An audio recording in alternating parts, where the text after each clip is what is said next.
In 3 minuti la nazione siciliana, notiziario del 26 marzo 2025. Province, liberi tutti. Lo sosteniamo ormai da quasi un anno e, come avevamo previsto, le elezioni di secondo livello delle presidenze dei 6 liberi consorzi Trapani, Agrigento, Caltanissetta, Enna, Ragusa e Siracusa hanno determinato spaccature profonde delle coalizioni nelle 6 province ed in particolare nel centrodestra. Coalizione che sembra essersi definitivamente arresa.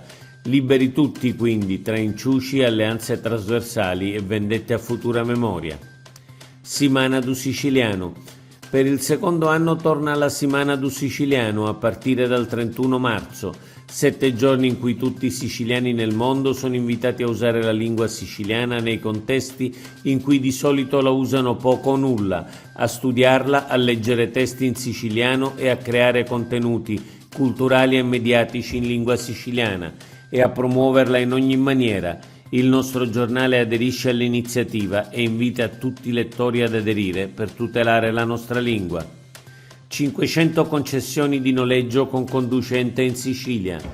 L'Assemblea regionale siciliana ha approvato ieri il disegno di legge che disciplina il trasporto urbano, determinando un'importante modernizzazione e, come dichiarato dall'assessore Aricò, adegua il settore alle richieste di un periodo di forte crescita della domanda per gli eventi di rilievo in programma nell'isola. Introdotto tra le altre cose il noleggio con conducente regionale con il quale sono previste 500 nuove concessioni. Votiamo per Militello Borgo dei Borghi. Quest'anno alla manifestazione Il Borgo dei Borghi, organizzata dalla RAI all'interno del programma Kilimangiaro, partecipa per la Sicilia il comune di Militello Val di Catania. Nelle scorse edizioni hanno vinto 4 borghi siciliani: Gangi, Montalbano Licona, Sambuca di Sicilia e Petralia Soprana. Ci sono le condizioni per vincere per la 5ª volta, votando in massa da tutta la Sicilia fino al prossimo 6 aprile sul sito www.rai.it/Borgo dei Borghi. Guerra tra clan allo Zen a Palermo. Dopo gli arresti delle settimane scorse a Palermo si riapre la guerra tra clan rivali per il controllo del territorio e quindi dello spaccio e delle scommesse clandestine. E lo Zen si trasforma in un campo di battaglia. Continue sparatorie, automobili incendiate, un 30enne accoltellato, un clima di paura per i residenti.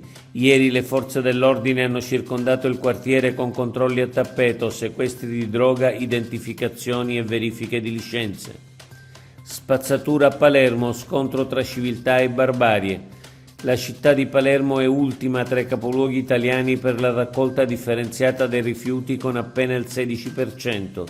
Da un mese è in corso la raccolta differenziata anche in gran parte del centro storico, ma da quando sono stati tolti i cassonetti e consegnati i contenitori per famiglie e condomini, la spazzatura è dappertutto. È una guerra contro la barbarie e occorre portarla fino in fondo con squadre di controllo e sanzioni pesantissime.